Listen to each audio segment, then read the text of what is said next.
오늘 하나님께서 우리에게 주신 은혜의 말씀은 요한복음 3장 16절입니다. 함께 봉독합니다.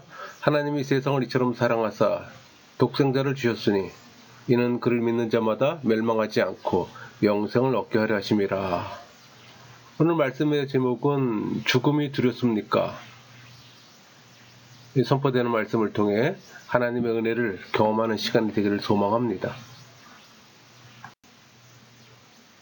사람들은 죽음에 대한 관심과 두려움이 있어요. 그것은 불신자나 종교인, 신앙인 모두에게 해당됩니다. 사람들은 영혼을 사모해요. 영혼을 사모하는 것은 모든 사람의 본능적인 욕구입니다. 또 하나님이 주셨어요. 죽음 후 영혼은 육체를 떠나서 존재할까요? 존재한다면 어디서 어떻게 지내는가 등의 의문이 보통입니다. 죽음에 대해 경험을 할 수 없게 궁금해요. 그리고 죽은 사람은 아무 말도 하지 않습니다. 간혹 죽었다 살아났다는 사람들도 있고 천국과 지옥을 경험했다고 간증하는 사람도 있어요. 성경적으로 교리적으로 인정받지 못하는 주장들입니다. 여러분, 개인의 특별한 체험을 일반화시킬 수는 없어요. 그저 한 개인의 경험일 뿐입니다. 그래서 정통신학에서는 이런 것들을 전부 다 무시하는 게 일반적입니다. 개인적 체험을 객관화시키는 것은 성경적으로나 교리적으로 무지하기 때문이에요.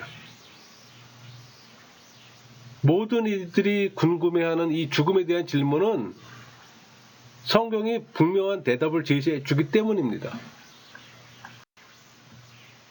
그럼 성경의 가르침을 근거로 나누고자 합니다. 우리 사도 바울은 디모데전서 6장 16절 함께 봉독할까요? 오직 그에게만 죽지 아니함이 있고 가까이 가지 못할 빛에 거하시고 어떤 사람도 보지 못하였고 또 볼 수 없는 이시니 그에게 존귀와 영원한 권능을 돌릴지어다. 아멘. 여기서 오직 그에게만 죽지 아니함이 있고 이렇게 말합니다. 왜냐하면 시작과 끝이 없이 영원히 사시는 분은 오직 하나님뿐이잖아요.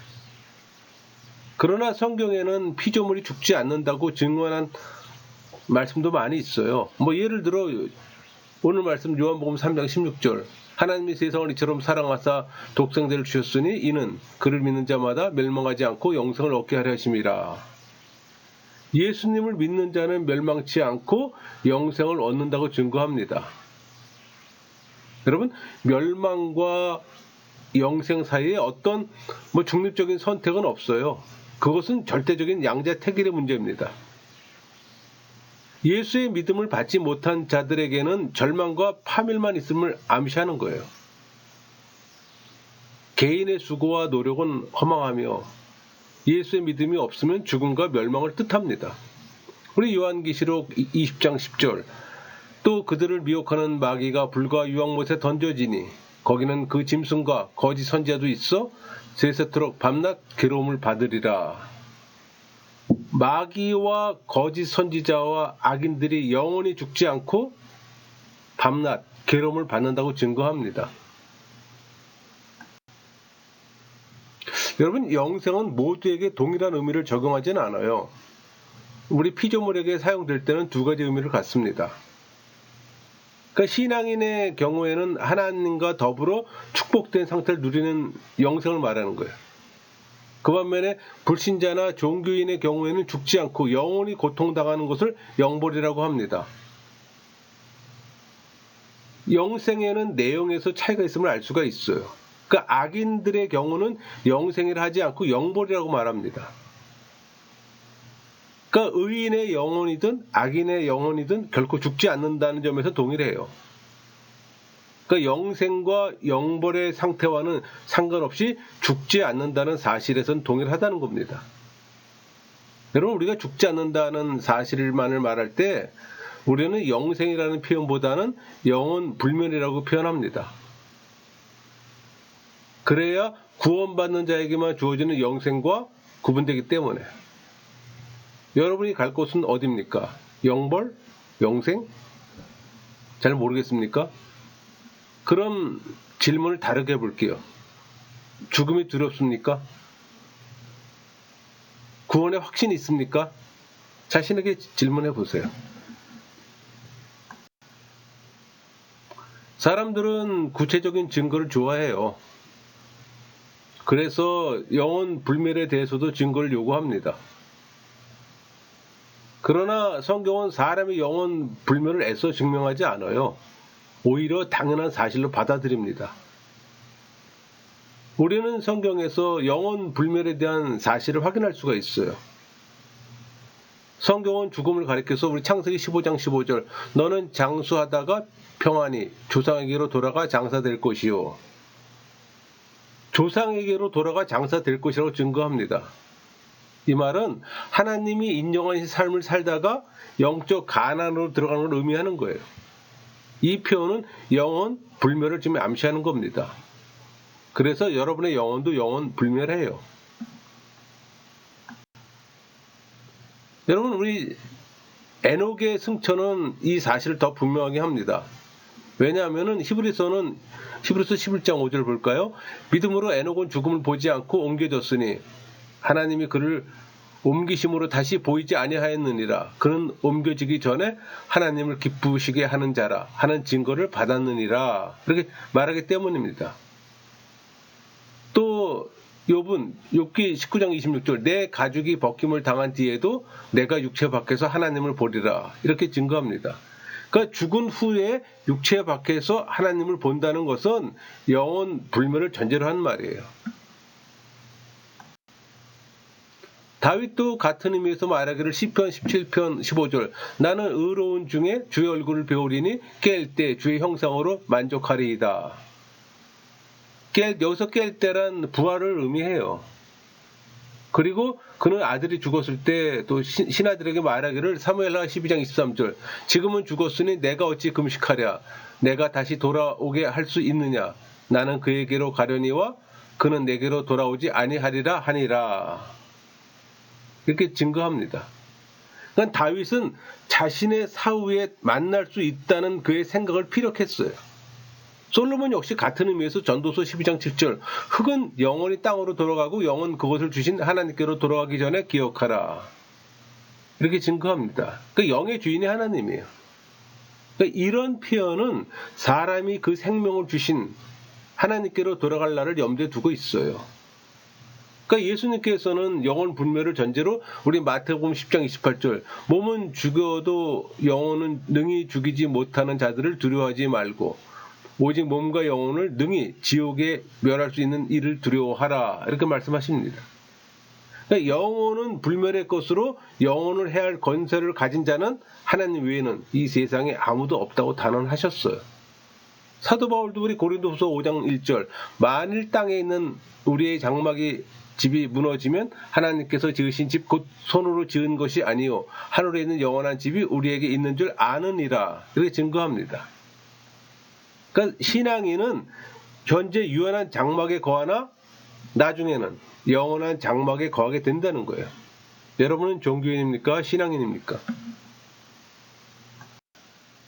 우리 고린도전서 15장 19절 볼까요? 만일 그리스도 안에서 우리가 바라는 것이 다만 이 세상의 삶뿐이면 모든 사람 가운데 우리가 더욱 불쌍한 자이니라.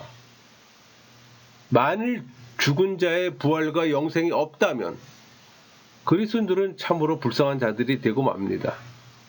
여기서 이 세상의 삶을 영원한 삶과 대조함으로 부활을 통해 그 영원한 삶으로 진입할 수 있음을 좀 드러내요. 그러나 만약 죽은 자가 부활하지 못한다면 그리스도인들은 미래에서의 삶 모두를 잃어버리게 되는 겁니다. 그래서 솔로몬은 전도서 3장 11절 하나님이 모든 것을 지으시되 때를 따라 아름답게 하셨고 또 사람들에게는 영혼을 사모하는 마음을 주셨느니라. 그러나 하나님이 하신 일의 시종을 사람으로 측량할 수 없게 하셨도다. 하나님이 모든 것을 지으시되 사람에게 영혼을 사모하는 마음을 주셨다고 했어요. 그러니까 하나님은 인간을 창조하실 때 다른 피조물들과는 달리 하나님의 형상도를 창조했어요. 더불어 영원히 교제를 나눌 수 있는 길을 또 열어놓으신 겁니다. 그래서 영혼을 사모하는 것은 모든 사람들의 본능적인 욕구예요. 사람의 본능적 욕구들은 그것을 충족시켜주는 대상을 가지고 있어요. 식욕은 식물을 대상으로 합니다. 부욕은 재물을 대상으로 하잖아요. 명예욕은 지위를 대상으로 가지는 거예요. 그러니까 영혼을 사모하는 욕망도 그 대상을 가지는데 그것이 바로 영생이에요. 그러니까 영혼을 사모하는 마음은 영혼 불멸을 의미해요. 여러분은 영혼을 사모합니까? 여러분, 우리 육체를 떠난 이 영혼의 활동에 대한 생각이 모든 사람에게서 보편적으로 자리 잡고 있어요. 그 영혼 불멸이 분명한 사실임을 반증합니다. 우리 누가복음 20장 36절, 그들은 다시 죽을 수 없나니 이는 천사와 동등이요 부활의 자녀로서 하나님의 자녀임이라. 인간의 영혼 불멸은 천사가 죽지 않음을 통해서도 알 수 있어요. 천사는 육체가 없잖아요. 그러나 천사는 사람과 동일한 영혼을 가진 존재입니다. 그러므로 천사와 동일한 사람의 영혼도 역시 불멸함에는 틀림이 없어요. 그 영혼이 지닌 특성도 역시 영혼이 불멸함을 말해주는 증거가 될 수 있잖아요. 왜? 영혼은 공간을 차지하지 않는 이 불가분의 정지를 갖고 있기 때문에. 여기서 불가분이라는 말은 불변함을 표현하는 겁니다. 여러분, 예수님께서는 재림을 약속하셨잖아요. 또 예수님의 재림은 또 최후의 심판을 위함이고, 그 심판의 결과에 따라서 의인은 영원한 천국에 들어가고 악인은 지옥에 던져지잖아요. 여러분, 영혼이 불멸하다면 예수님께서 재림하기 이전에 세상을 떠난 사람들의 영혼은 어디에서 지낼까? 이런 궁금증을 가질 수 있어요. 우리는 한 개인의 죽음에서부터 예수님의 재림 때까지 기간을 중간 상태라고 표현합니다. 그럼 중간 상태에 관련해 두 가지 질문을 하게 돼요. 하나는 만일 중간 상태가 있다면 그 장소는 어디일까? 이런 질문을 할 수 있잖아. 또 하나는 어떤 상태로 지내게 될까?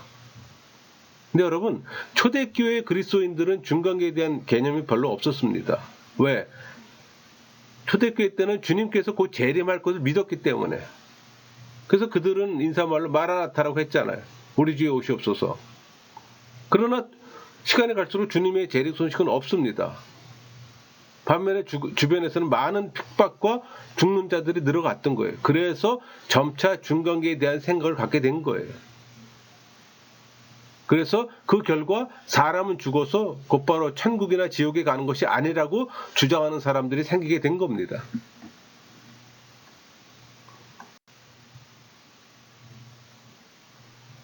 그래서 그 신앙인은 천국에 가지만 불신자들은 죽음 이후에 다시 고통 속에서 구원받을 기회를 부여받는다는 사람도 나타났어요. 그러니까 이런 생각이 중세 시대 때 천국과 지옥 외에 연옥과 람보가 있다는 생각을 갖게 한 거예요.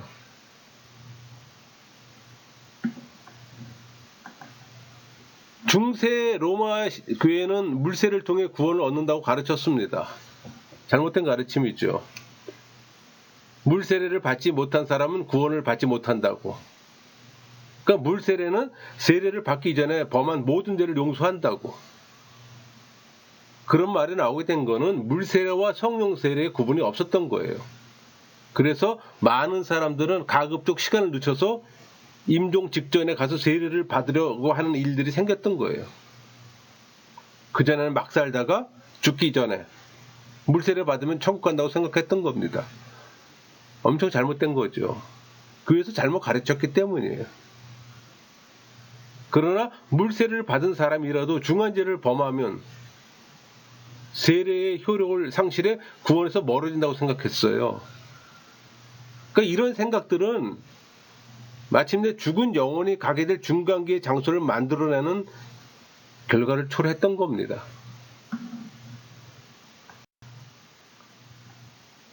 여러분, 카톨릭 교회가 말한 이 중간계의 장소를 보면 세례를 받고 객관적인 공로를 가진 사람의 영혼은 천국에 갑니다. 그리고 물세례를 받지 못한 사람과 중한 죄를 범해 세례의 효력을 상실한 사람의 영혼은 지옥에 가는 거예요. 그러나 물세례를 받았지만 이 객관적인 공로를 가지지 못한 사람의 영혼은 영혼에 간다고. 그리고 세례를 받지 못했으나 구약시대의 성도의 영혼과 자범죄를 범하기 이전에 죽은 아이들의 영혼은 림보에 간다고 주장했던 겁니다. 아주 철저한 인본주의 구원론이에요. 여기서는 하나님은 아무 상관이 없어요.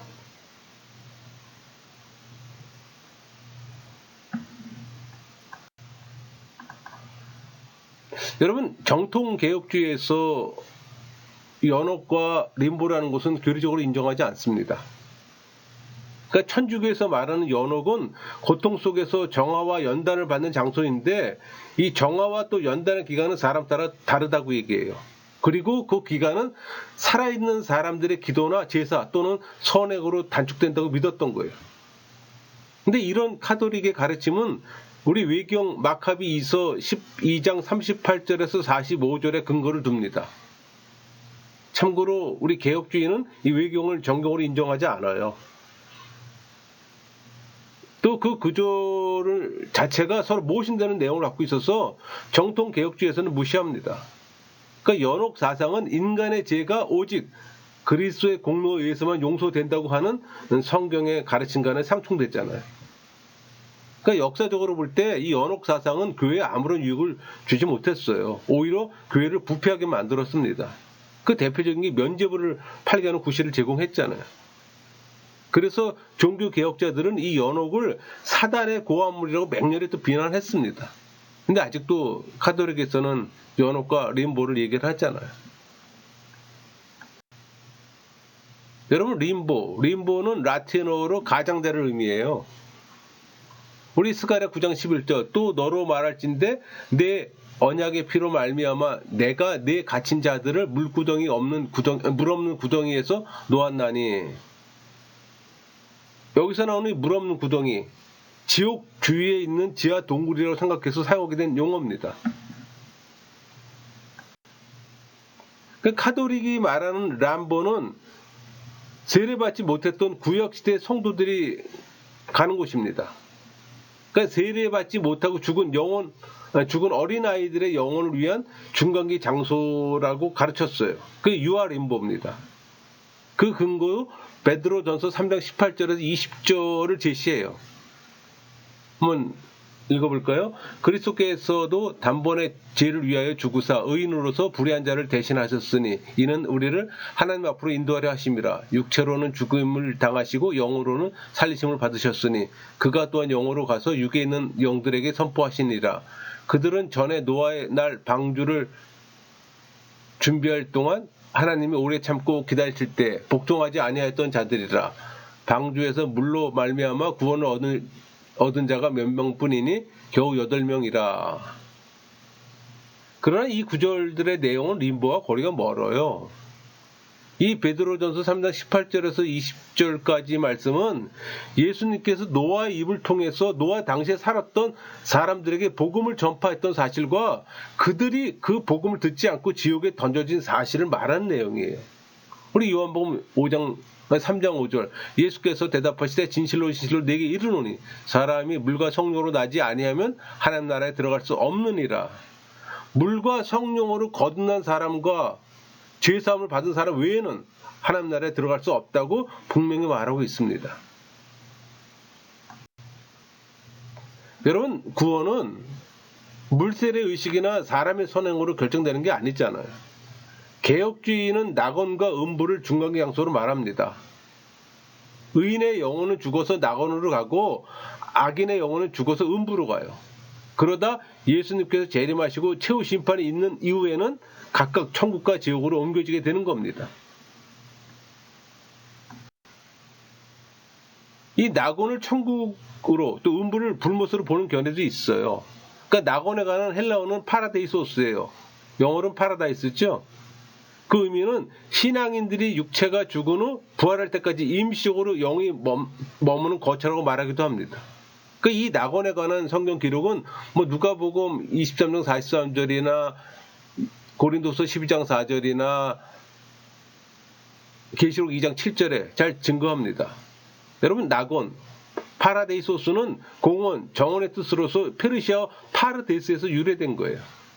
그 낙원은 의로운 사람이 사후에 잠시 안식을 취하는 중간적인 장소로 이해되기도 합니다.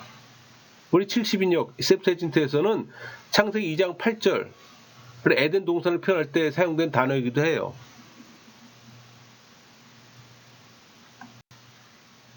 우리 누가복음 23장 43절 예수께서 이르시되 내가 진실로 진실로 네게 이르노니 오늘 네가 나와 함께 나월에 있으리라 하시니라. 예수님께서 십자가에 달려있던 강도에게 오늘 네가 나와 함께 낙원에 있으리라 말씀하셨잖아요. 그 강도는 낙원으로 갔어요. 그러니까 낙원을 천국으로 보는 견해의 근거는 예수님께서 십자가의 죽으심을 가리켜서 히브리서 9장 12절 염소와 송아지 피로 하지 아니하고 오직 자기 피로 영원한 속죄를 이루사 단번에 성소에 들어가셨느니라 이렇게 설명하잖아요. 이 말씀에 의하면 예수님께서는 운명과 동시에 즉시로 성소에 들어가셨어요. 그 성소는 하늘의 지성소 곧 하나님 아버지가 계신 천국입니다. 그러니까 강도가 간 낙원은 바로 천국이라고 보는 견해예요. 따라서 낙원은 다름 아닌 천국의 동의어로 사용됩니다. 그러니까 누가복음 16장 22절 이에 그 거지가 죽어 천사들에게 받들려 아브라함 품에 들어가고 부자도 죽어 장사되매 여기서 아브라함 품도 역시 천국의 동의예요. 여러분은 어디로 갈까요?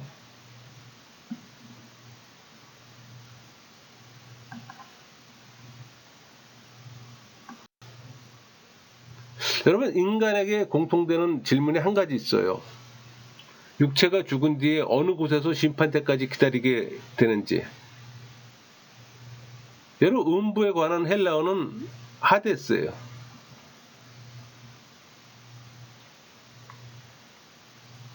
그 의미는 불신자들이 육신의 죽음 후 최후의 심판을 받아 지옥에 들어가기 전까지 일시적으로 머물게 되는 죽은 자의 거처를 의미합니다. 구약에서는 셔올, 수월로 표현하죠. 구약에서만 65회가 나옵니다. 그 음부에 관한 신약의 기록은 우리 마태복음 11장 33절, 16절, 18절, 누가복음 10장 15절 여러 군데 나와요. 그러니까 무덤은 의식 있는 장소가 아니에요. 여러분 죽음은 하나의 잠이기 때문에 죽은 자는 부활 때까지 무덤 속에서 머물게 됩니다. 그 음부는 넓은 의미로서는 죽은 자가 거하는 전체 영역을 나타내는 거예요. 좁은 의미로는 영벌을 받기 이전 선한 자와 악한 자가 분리되는 곳으로 악한 자가 머무는 곳으로 인식해요. 여러분 성경에서는 죽는 것을 잔다고 표현합니다. 이것은 영혼이 잠자는 상태에 들어감을 의미하는 거예요. 그러니까 죽은 사람의 육체 상태가 자는 것과 같음을 말합니다. 그리고 자는 사람들이 깨어나게 되는 것처럼 죽은 사람도 장차 부활하게 될 걸 의미해요. 그러니까 그 상태는 고정되어 있어서 변경되는 일이 없어요. 기쁨이 고통으로 변하는 일도 없습니다. 반대로 고통이 기쁨으로 변하는 일도 없어요. 우리 누가복음 16장 26절 그뿐 아니라 너희와 우리 사이에 큰 구렁텅이가 놓여 있어 여기서 너희에게 건너가고자 하되 갈 수 없고 거기서 우리에게 건너올 수도 없게 하였느니라. 이 말씀처럼 그 가운데는 큰 구렁텅이가 있어서 왕래를 못해요. 이 큰 구렁텅이의 원어는 카스마입니다. 카스마. 벌어진 틈을 가리키는 거예요.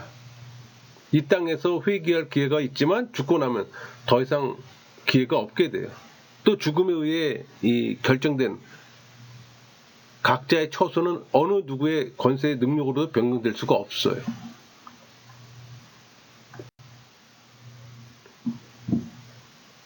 여러분 사람의 영혼이 죽음 이후에도 계속적으로 의식이 있다면 그 영혼은 살아있는 사람들의 기도를 들을 수 있을까? 또 이 세상에 다시 올 수 있을까? 그리고 이 세상에 있는 사람들이 그 영혼을 불러내는 초원도 가능한가? 질문하는 사람도 있어요. 아니 믿는 사람도 있어요. 그러니까 우리 주변에는 꿈에서 죽은 사람의 영혼이 나타나는 경험을 했다는 사람도 있어요. 또 그리고 이런 사실을 과학적으로 증명하려고 하는 심령 과학회 같은 단체도 있습니다.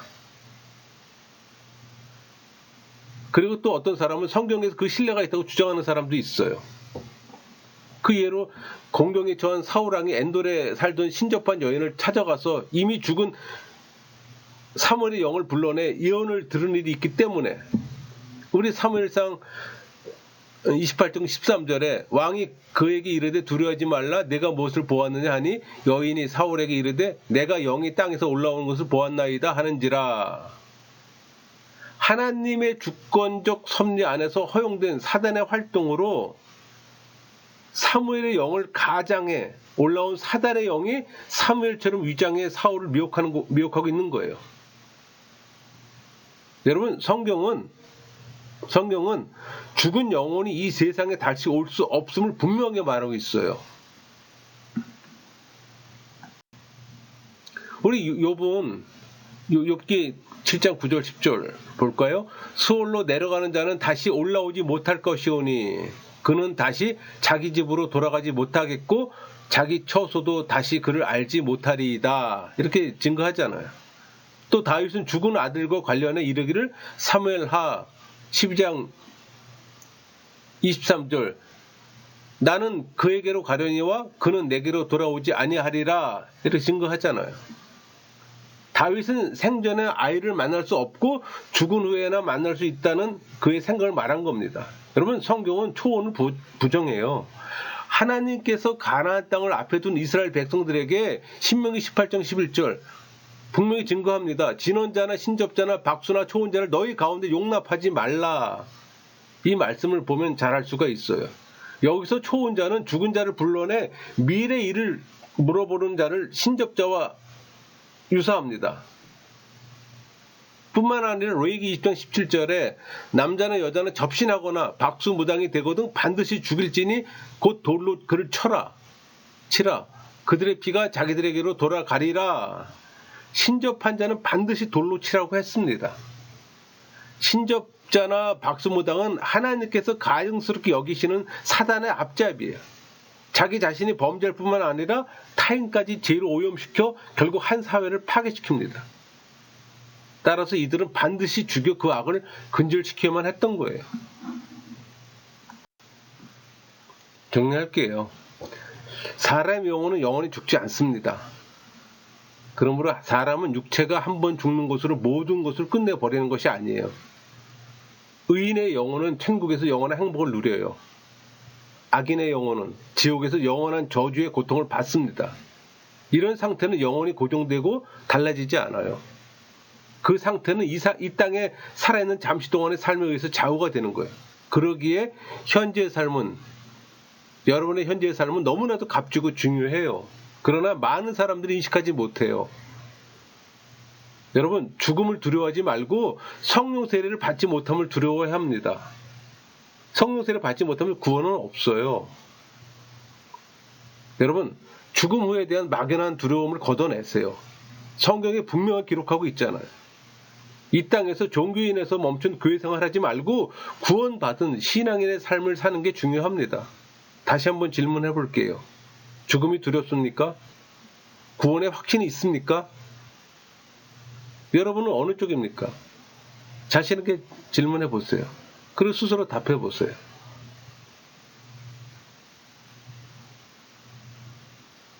여러분이 스스로 답을 못하면 여러분의 신앙을 점검해야 되는 겁니다. 이 말씀을 듣는 모두가 중생하고 거듭난 신앙인의 삶을 살기를 소망합니다. 말씀 마치겠습니다.